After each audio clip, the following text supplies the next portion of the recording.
ಜಲಜ ಓಡ್ ಹೋಗಿರೋದು ಗೊತ್ತಾದ್ರ ನಮ್ಗೆ ಎಷ್ಟು ಕಷ್ಟ ಐತಿ ಗೊತ್ತೇನ? ಆಮೇಲೆ ನಾವು ಮಾಡಿದ್ದೆಲ್ಲ ವ್ಯರ್ಥ ಆಗ್ತದ, ನಮ್ಮ ಆಟ ಎಲ್ಲ ಬಯಲಾಗ್ತದ.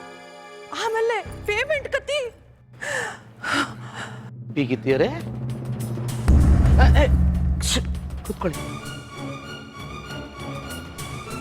ಬೀಗಿತ್ತೀವ್ರೆ ಬಯಲಾಗೋದು ಆಟ ಏನದು ಏನು ಹೇಳ್ತಿದ್ರಲ್ಲ ನೀವು?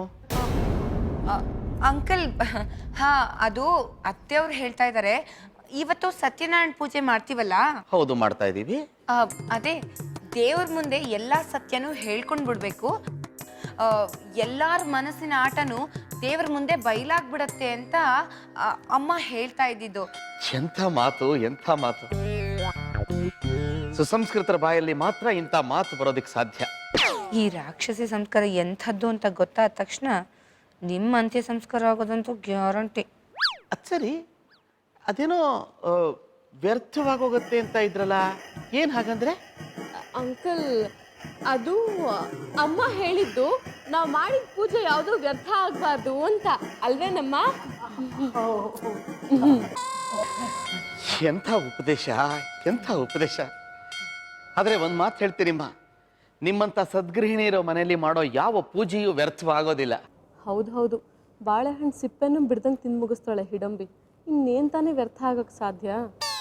ಒಂದು ವಿಷಯ ನಂಗೆ ಅರ್ಥ ಆಗಲಿಲ್ಲ, ಕೊನೆಯಲ್ಲಿ ನೀವೇನೋ ಪೇಮೆಂಟು ಅಂತಂದು ಹಾಗಾಯ್ತಲ್ಲ? ಅದ್ರಿ ಪೇಮೆಂಟ್ ರೀ. ಅಂದ್ರ ಈಗ ಪೂಜೆ ಎಲ್ಲ ಮಾಡಿದಾಗ ನಾವು ಪುರೋಹಿತರಿಗೆ ರೊಕ್ಕ ಕೊಡ್ತೀವಲ್ರಿ, ಅದನ್ನ ನಾವು ಮಾತಾಡಕತ್ತೀವಿ. ಛೇ ಛೇ ಛೇ ಛೇ ಛೇ, ಪೂಜೆ ಮಾಡಿದವ್ರಿಗೆ ಕೊಡೋದನ್ನ ನಾವು ಪೇಮೆಂಟ್ ಅಂತನಲ್ಲಮ್ಮ, ಉಪಾಯಿಂದಾನ ಅಂತ ಕರಿತೀವಿ. ಇರ್ಲಿ ಬಿಡಿ, ಅದ್ರ ಬಗ್ಗೆ ನೀವೆಲ್ಲ ಯಾತಕ್ಕೆ ಚಿಂತೆ ಮಾಡ್ತಾ ಇದ್ದೀರಿ? ನಾವಿಲ್ವಾ ನೋಡ್ಕೋತೀವಿ. ಶಾಂತ ಚಿತ್ತರಾಗಿ ಕೂತ್ಕೊಂಡು ಪೂಜೆ ಮಾಡೋದನ್ನ ನೋಡಿ ನೀವೆಲ್ಲ.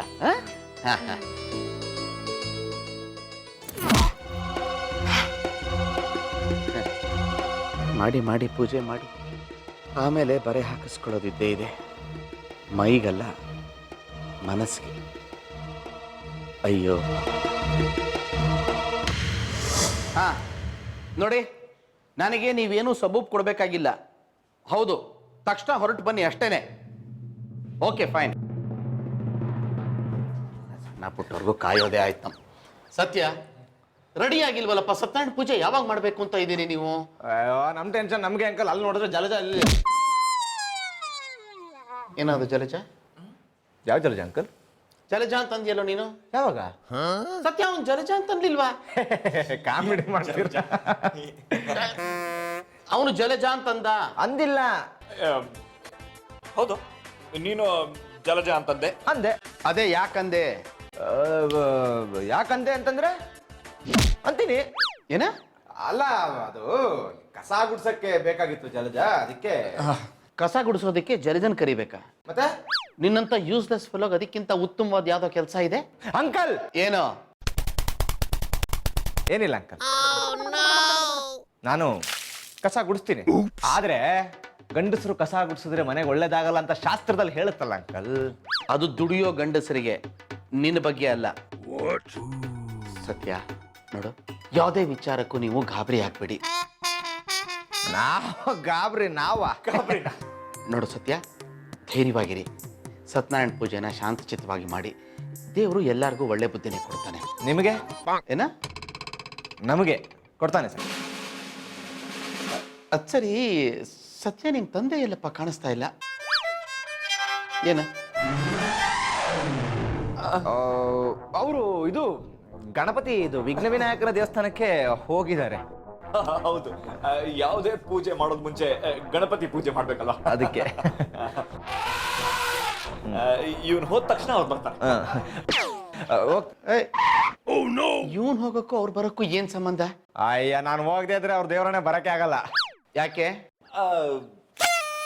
ಅದು ಯಾಕಂದ್ರೆ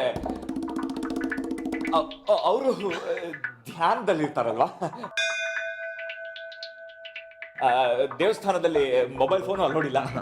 ಅದಕ್ಕೆ ಇವನು ಅಲ್ಲಿ ಹೋಗಿ ಅವ್ರನ್ನ ಕಳಿಸ್ಬೇಕು. ಹೋಗಪ್ಪ. ಏಯ್ ತಾಳ, ನೀನ್ ಹೋದ್ರೆ ಇಲ್ಲಿ ಕಸ ಗುಡಿಸೋರು ಯಾರ? ಅಲ್ಲ, ಇವಾಗ ನಾನು ಇಲ್ಲಿ ಕಸ ಗುಡಿಸ್ಬೇಕಾ, ಹೋಗಿ ಅಪ್ಪಾಜಿನ ಕರ್ಕೊಂಡ್ ಬರ್ಬೇಕಾ? ಮೊದ್ಲು ಕಸ ಗುಡಿಸು, ಆಮೇಲೆ ಹೋಗೋರ್ನ ಕರ್ಕೊಂಬ. ಸಂಜೆ ತನಕ ಇಡೀ ಮನೆ ಕಸ ಗುಡಿಸ್ತೀನಿ. ಅಪ್ಪಾಜಿ ಅದು ಹೆಂಗ್ ಬರ್ತಾರೆ ನೋಡ್ತೀನಿ. ಏನಂತೆ? ನಥಿಂಗ್. ಐ ವಿಲ್ ಕೊರಿಯರ್ ಅಪ್ಪಾಜಿ. Okay bye. ಏನಂತ ಅನ್ನೋದು? ಅದೆಲ್ಲ ಬಿಡಿಯಂಗಿಲ್ಲ, ಏನೇನೋ ಮಾತಾಡ್ತಾನೆ. ನಾನು ಹೋಗಿ ರೆಡಿ ಆಗ್ತೀನಿ. ಹೌದಪ್ಪ, ಮೊದಲು ಸತ್ಯನಾರಾಯಣ ಪೂಜೆ ಬೇಗ ರೆಡಿಯಾಗಿ. ಸರ್ವ ವಿಘ್ನ ಪ್ರಶಮನಂ ಸರ್ವಸಿದ್ಧಿಕರಂ ಪರಂ ಸರ್ವಜೀವ ಪ್ರಣೇತಾರ ಮುಂದೆ ವಿಜಯದಂ ಹರಿಂ ರೂಪಿಣೇ ಶತಸಹಸ್ರ ರೂಪಿಣೇ ವಿಕಾರಣೆ ಸ್ಫುಟಮನಂತ ರೂಪಿಣೇ ಸುಖಚಿತ್ ಸಮಸ್ತತನವೇ ನಮೋ ನಮಃ. ಹಳೇದೆಲ್ಲ ನೆನಪಾಗ್ತಾ ಇದೆಯಾ? ನಾವಿಬ್ಬರು ಸತ್ಯನಾರಾಯಣ ಪೂಜೆ ಕೂತಿದ್ದು. ಓಂ ಆದಿತ್ಯ ಚಂದ್ರ ಉಪಿ ಶಂಕ ಚಕ್ರ ಶಂಕ ಪ್ರಸೂನಾಖ್ಯ ನಿಧೇ ದದಾನ ಚಿಂತಕರಾಭ್ಯಾಮ ಸದರ್ಪಯನ ಸ್ವಾಂಗಸ್ಥ ಲಕ್ಷ್ಮೀ ಗರುಡಾಂ ಸಂತ ಉಗ್ರಂ ವಿರಮ. ರೋಹಿತ್ರೆ ನಿಲ್ಸಿ. ಗಣಪತಿ ಪೂಜೆ ಮಾಡಿ ಮನದೇವ್ರ ಪೂಜೆ ಮಾಡಿದ್ಮೇಲೆ ತಾನೇ ಪೂಜೆ ಶುರು ಮಾಡ್ಬೇಕು ನೀವು. ಓ ಹೌದಾ, ನಾನು ಬೆಳಗ್ಗೆನೆ ಮಾಡಿರ್ತಾರ ಅನ್ಕೊಂಡೆ. ತಪ್ಪು ಕಲ್ಪನೆ. ಗಣಪತಿ ಪೂಜೆ ಮಾಡಿ ಮುಖ ಏನ್ ನೋಡ್ತೀರಾ? ಗಣಪತಿ ಪೂಜೆ ಮಾಡಿ ಮಾಡ್ತಾರೆ ಬೀಗ್ರೆ. ಓಂ ಶುಕ್ಲಾಂಬರಧರಂ ವಿಷ್ಣುಂ ಶಶಿವರ್ಣಂ ಚತುರ್ಭುಜಂ ಪ್ರಸನ್ನವದನಂ ಧ್ಯಾಯ ಸರ್ವ ವಿಘ್ನೋಪಶಾಂತಯೇ ಸರ್ವ ವಿಘ್ನ ಪ್ರಶಮನಂ ಸರ್ವಸಿದ್ಧಿಕರಂ ಪರಂ ಸರ್ವಜೀವ ಪ್ರಣೇತಾರ ಮುಂದೆ ವಿಜಯದಂ. ಸತ್ಯ, ಪುರೋಹಿತರು ಮಂತ್ರನ ಯಾಕೆ ಇಷ್ಟೊಂದು ಅರ್ಜೆಂಟಲ್ಲಿ ಹೇಳ್ತಾ ಇದ್ದಾರೆ? ಅವರು ಶತಾಬ್ದಿ ಎಕ್ಸ್ಪ್ರೆಸ್ ನ ಉದ್ಘಾಟನೆ ಮಾಡಿದ್ರು. ಶ್ರೀ ವಿಶ್ವರೂಪೇ ಶ್ರೀ ಮಹಾವಿಷ್ಣುರ್ ದೇವದ ಶ್ರೀ ಮಹಾವಿಷ್ಣು ಪ್ರಸಾದ. ಸ್ವಲ್ಪ ಕೇಳು. ಇವ್ನು ಯಾವನೋ ಎಲ್ಬೋರ್ಡ್ ಬಟ್ಟಾಕಣ. ಸ್ವಾಮಿ ಒಂದು ನಿಮಿಷ, ನಿಮ್ಗೇನಾದರೂ ಅರ್ಜೆಂಟ್ ಇದೆಯಾ? ನಮಗೂ ಆ ಥರದ್ದು ಏನೂ ಇಲ್ಲ.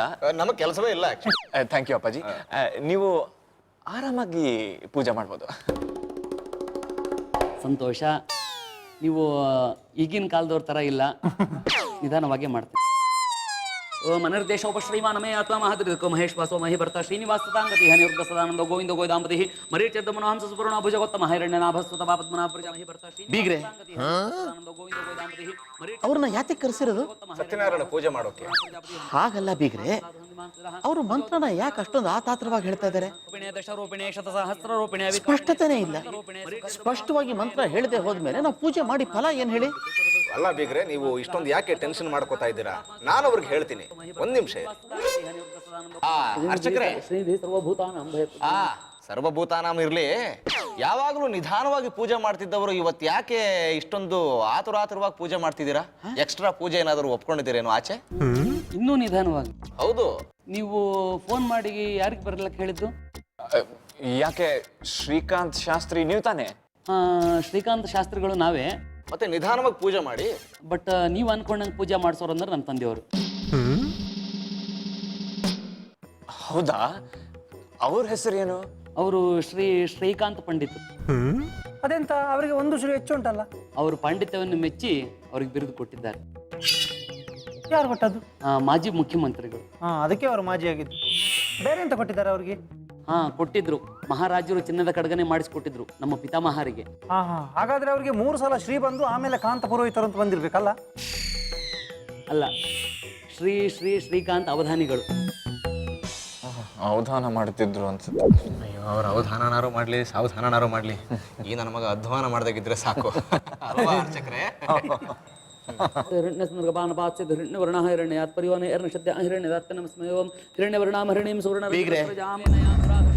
ದಯವಿಟ್ಟು ಅವ್ರನ್ನ ನಿಲ್ಸೋಕೆ ಹೇಳಿ. ಹೀಗ್ರೆ ಪೂಜೆ ಎಲ್ಲ ತುಂಬಾ ಸಾಂಗವಾಗಿ ಆಯ್ತಲ್ವೇ? ಇಲ್ಲ, ಸಾಂಗ್ ಅಲ್ಲ, ಮಂತ್ರ. ನಾನೇ ಪ್ಲೇ ಮಾಡಿದ್ದು. ಬಟನ್ ನನ್ನ ಕೈಲಿತ್ತು.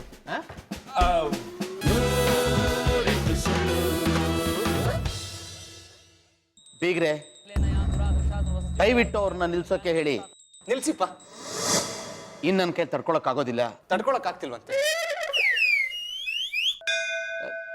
ತಾವೇ ಪೂಜೆನ ಮುಂದುವರಿಸ್ಬೇಕು.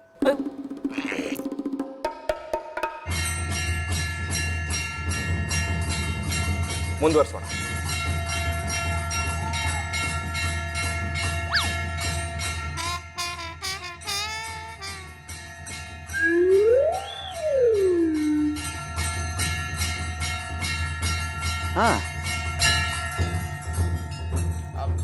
ಮಾಂಗಲ್ಯಂ ತುಂಬಾ ವರ್ಷ ಆಯ್ತಲ್ಲ.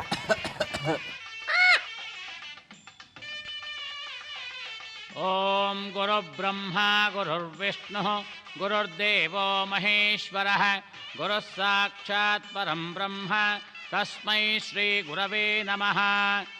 ಓಂ ತದೇವ ಲಗ್ನಂ ಸುದಿನಂ ತದೇವ ತಾರಾಬಲಂ ಚಂದ್ರಬಲಂ ತದೇವ ವಿದ್ಯಾಬಲಂ ದೈವಬಲಂ ತದೇವ ಲಕ್ಷ್ಮೀಪತೆ ತೇಂಘ್ರಿಯಗಂ ಸ್ಮರಾಮಿ.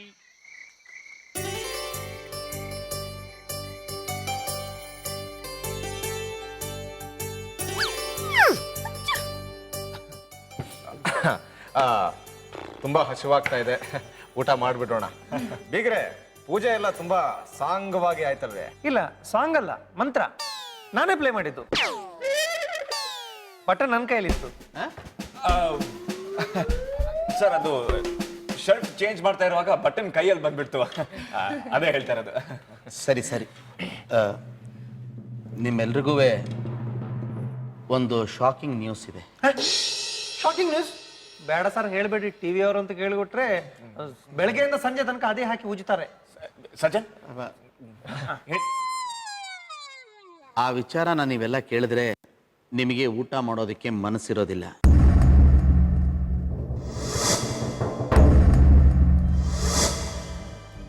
ಯಾಕೆ ಬೀಗ್ರೆ, ಏನಾಯ್ತು? ನಿಮಗೇನಾದರೂ ವಿಷಯ ಗೊತ್ತಾಯ್ತಾ?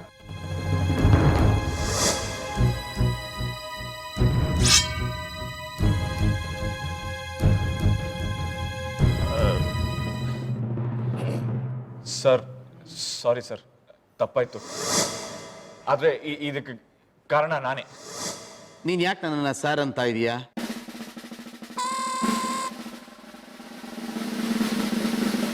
ಮಾವ ಅನ್ನೋ ಪರವಾಗಿಲ್ಲ. ಓಕೆ, ಸಾರಿ ಮಾವ. ಆದರೆ ಏನಾಯ್ತು ಸರ್? ಏನಾದರೂ ಪ್ರಾಬ್ಲಮ್ ಇದ್ರೂ ನಾವು ನಿಮಗೆ ಸಪೋರ್ಟ್ ಕೊಡ್ತೀವಿ. Don't worry. ಸತ್ಯ, ಡೋಂಟ್ ವರಿ ಅಂತ ಇವತ್ತು ನಾನು ನಿಮ್ಮೆಲ್ರಿಗೂ ಹೇಳಬೇಕಾಗಿದೆ. ಬೀಗ್ರೆ, ಯಾಕೆ ಇಷ್ಟೊಂದು ಒಗಟಾಗಿ ಮಾತಾಡ್ತಿದ್ದೀರಾ? ನೀವು ಹೇಳ್ತಾ ಇರೋದು ನನಗೇನು ಅರ್ಥ ಆಗ್ತಾ ಇಲ್ಲ. ನನ್ನ ರೂಮಲ್ಲಿ ನನಗೆ ಒಂದು ಲೆಟರ್ ಸಿಕ್ತು.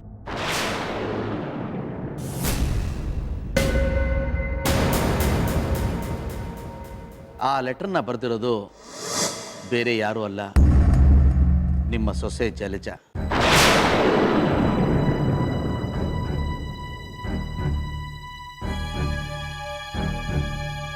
ಬಿಗ್ರೆ, ಧೈರ್ಯ ತಂದ್ಕೊಳ್ಳಿ.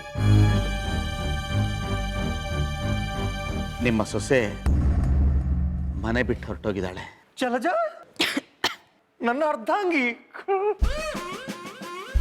I can't.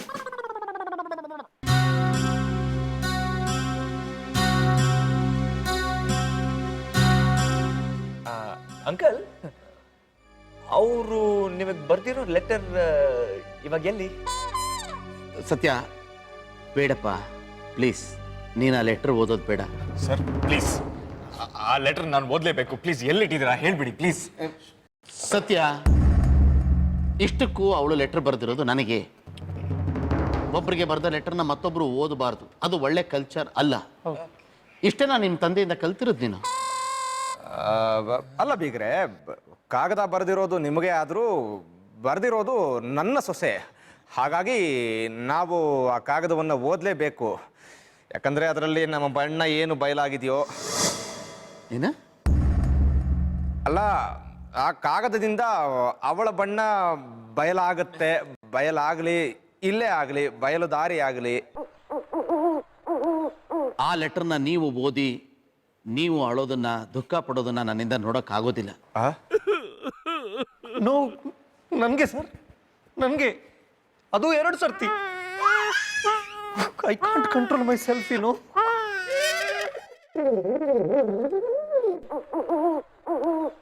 ಅದಕ್ಕೆ ಆ ಲೆಟರ್ನ ನಾನು ಹರಿದು ಹಾಕ್ಬಿಟ್ಟೆ. ಅಪ್ಪಾಜಿ, ಕಂಟ್ರೋಲ್ ಕಂಟ್ರೋಲ್ ಕಂಟ್ರೋಲ್.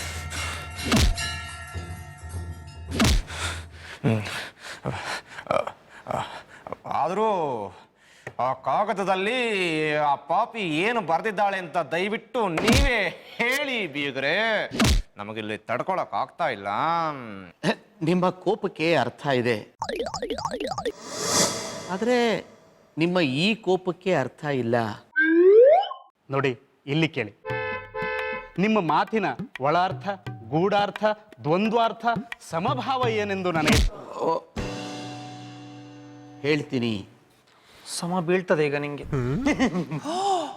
ಬಿಗ್ರೆ, ನಿಮ್ಮ ಸೊಸೆಯವಳು ಕಾಗದದಲ್ಲಿ ಹೀಗೆ ಬರೆದಿದ್ಲು, ಅಂಕಲ್, ಹೆಣ್ಣಿನ ಮನಸ್ಸನ್ನು ಅರ್ಥ ಮಾಡ್ಕೊಳ್ಳೋದಕ್ಕೆ ಇದು ಆ ಬ್ರಹ್ಮನಿಂದನೂ ಸಾಧ್ಯ ಇಲ್ಲ. ಹಾ,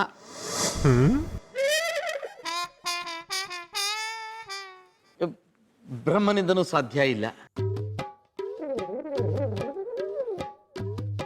ಸಾರಿ, ನಿಮಗೆ ಹೇಗೆ ಹೇಳಬೇಕು ಅಂತ ಗೊತ್ತಾಗದೆ ಆ ಟೆನ್ಷನ್ನಲ್ಲಿ ನನಗೆ ಲೈನ್ಗಳೇ ಜ್ಞಾಪಕಕ್ಕೆ ಬರಲಿಲ್ಲ. ಸರಿ, ನಿನಗೆ ಯಾಕಮ್ಮ ಗೊತ್ತಾಯ್ತಿದ್ದು? ಅದು ಆ ಥರನೇ ಬರ್ದಿರ್ತಾಳೆ ಅಂತ ಇಮ್ಯಾಜಿನ್ ಮಾಡ್ಕೊಂಡೆ ಅಂಕಲ್. ಜಲಜಾ ಮುಂದೆ ಬರೀತಾಳೆ, ಇತ್ತೀಚೆಗೆ ನನ್ನ ಮನಸ್ಸು ತುಂಬಾ ನೊಂದಿದೆ. ಏನೋ ಸ್ಕೀಮ್ ಇದೆ. ಪಶ್ಚಾತ್ತಾಪ ಪಡ್ತಾ ಇದ್ದೇನೆ. ನಿಮ್ಮ ಹತ್ರ ಈ ಮಾತನ್ನ ಹೇಳಬೇಕು ಅಂತ ನಾನು ತುಂಬಾ ಸಲ ಪ್ರಯತ್ನ ಪಟ್ಟೆ. ಯಾಕಂದ್ರೆ ನಿಮ್ಮದು ಹಸುವಿನಂಥ ಮನಸ್ಸು. ಹಸುವಿನ ಯಾರ್ದು? ನಂದು ಅಲ್ಲಪ್ಪ, ನನ್ನ ಬಗ್ಗೆ.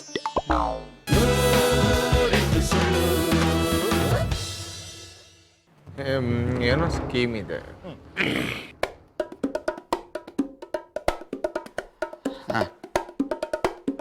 ನೊಂದಿದೆ. ಆದರೆ ಇದಕ್ಕೆ ನಾನು ನಮ್ಮ ಮನೆಯವರು ಯಾರನ್ನು ಹೊಣೆ ಮಾಡ್ತಾ ಇಲ್ಲ. ನಾನು ತುಂಬಾ ದಿನದಿಂದ ಪಶ್ಚಾತ್ತಾಪ.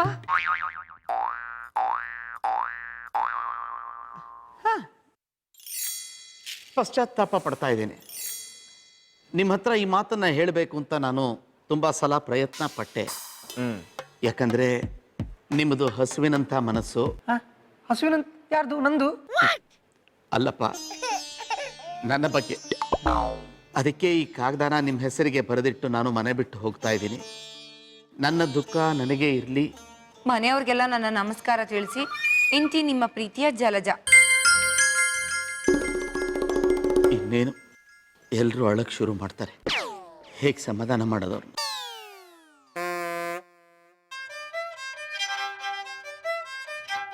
ಹೇಗಿದೆ? ಅದು ಇಷ್ಟು ಹೊತ್ತು ವಿಷಯ ಕೇಳಿದ ಶಾಕ್ನಲ್ಲಿದ್ವಿ. ಈಗ ಇನ್ನೇನು ದುಃಖ ಬಂತು.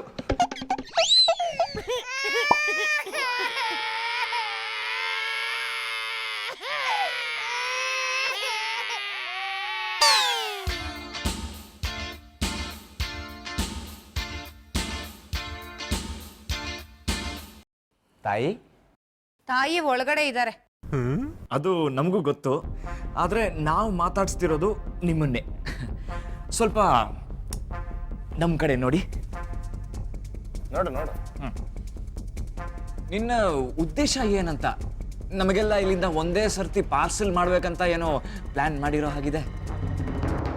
ಏಯ್ ಐಟಮ್ಮು, ನಿನ್ನ ಪೇಮೆಂಟಲ್ಲಿ 50% ಕಟ್ಟು. ನಾನು ಡಿಸೈಡ್ ಮಾಡಿ ಆಗೋಯ್ತು. ನಾನು ಹೇಳೋದನ್ನ ಸ್ವಲ್ಪ ಸಮಾಧಾನವಾಗಿ ಕೇಳ್ತೀರಾ? ಹೇಳು. ಜಲ್ಜಾ ನಮ್ಗೆಲ್ಲ ಕೈಕೊಟ್ಟು ಪರಾರಿ ಆಗಿದ್ದು ಮೊದಲು ಗೊತ್ತಾಗಿದ್ದು ನನಗೇನೆ. ಮತ್ತೆ ಆಗ್ಲೇ ಯಾಕೆ ಹೇಳಿಲ್ಲ ನಮಗೆ? ಹೇಳಿದಿದ್ರೆ ಏನ್ ಮಾಡ್ತಿದ್ರಿ? ಹಾ, ಓ ಮಗ, ಈಗ ಗೊತ್ತಾಯ್ತು ನನಗೆ. ಇದು ಇವರಿಬ್ರು ಶೇರ್ ಮಾಡಿರೋ ಪ್ಲಾನು. ನೀನು ಯಾವಾಗ ಓಡೋಗ್ತೀಯಾ? ಹಂಗೆ ಹೋಗಂಗಿದ್ರೆ ಹೇಳ್ಬಿಟ್ಟು ಹೋಗಮ್ಮ, ಬಸ್ ಚಾರ್ಜ್ ದುಡ್ಡು ಕೊಟ್ಟು ಕಳಿಸ್ತೀವಿ. ಸ್ವಲ್ಪ ಬಾಯಿ ಮುಚ್ಕೊಂಡು ಕೂತ್ಕೋತೀಯಾ? ವಟವಟ ಅಂತ ಅಂತಿರ್ಬೇಡ. ಜಲ್ಜಾ ಬೆಡ್ರೂಮಲ್ಲಿ ಲೆಟರ್ ಬರ್ದಿಟ್ಟು ಹೋಗಿದ್ಲು. ಅದನ್ನ ಮೊದಲು ನೋಡಿದ್ದು ನಾನೇನೆ. ಹುಚ್ಚಾಸ್ಪತ್ರೆಯಿಂದ ತಪ್ಪಿಸ್ಕೊಂಡು ಬಂದವ್ರಿಗೆ ಒಂದು ಒಳ್ಳೆ ಉದ್ದೇಶಕ್ಕೋಸ್ಕರ ನಾವೆಷ್ಟು ಕಷ್ಟಪಡ್ತಿದ್ದೀವಿ ಅಂತ ಹೇಗೆ ಗೊತ್ತಾಗಬೇಕು ಹೇಳಿ? ನನಗೆ ಗೊತ್ತಾಗತ್ತೆ, ಯಾಕಂದರೆ ನನಗೂ ಒಂದು ಒಳ್ಳೆ ಉದ್ದೇಶ ಇದೆ. ಅದಕ್ಕೋಸ್ಕರ ಜಲ್ಜಾ ಬರ್ದಿಟ್ಟಿರೋ ಲೆಟರ್ನ ತೆಗೆದು ನಾನು ಅವಳ ಥರ ಒಂದು ಲೆಟರ್ನ ಬರೆದು ಅಂಕಲ್ಗೆ ಸಿಗೋ ಹಾಗೆ ಮಾಡಿದೆ. ಆದರೆ ಇದರಿಂದ ಪ್ರಾಬ್ಲಮ್ ಜಾಸ್ತಿ ಆಗಿದ್ರೆ? ಪ್ರಾಬ್ಲಮ್ ಆಗ್ಲಿಲ್ವಲ್ಲ. ಆಗಿದ್ದಿದ್ರೆ ನಾನು ನಿನ್ನ ಅತ್ತಿಗೆಯಾಗಿ ನಿನ್ನ ಜೊತೆ ನಿಂತ್ಕೋತಿದ್ದೆ. ಸತ್ಯ, ಸಾರಿ ಹೇಳ. ಸಾರಿ ಪೂರ್ವಿ, ಸುಮ್ಮನೆ ನಿನ್ನ ಮೇಲೆ ರೇಗ್ಬಿಟ್ವಿ. ಅಲ್ಲ ಈಗ ವಿತೌಟ್ ಕಣ್ಣೀರು ಸಾರಿ ಕೇಳಿದ್ದು ಸಾಲದಿದ್ರೆ ವಿತ್ ಕಣ್ಣೀರು ಕೇಳ್ಬೇಕಾ? ನಗಾಡ ಖಾಲಿ ಬಿದ್ಬಿಡ್ಲಾ? Okay okay okay. Item okay ಪರವಾಗಿಲ್ಲ, ಬುದ್ಧಿ ಒಂದು ರೇಂಜ್ಗೆ. ಅದು ಥ್ಯಾಂಕ್ ಯು. ಅದು 50% ಕೊಡೋಣ, ಎಕ್ಸ್ಟ್ರಾ ಕೊಡೋಣ. ಇಲ್ಲ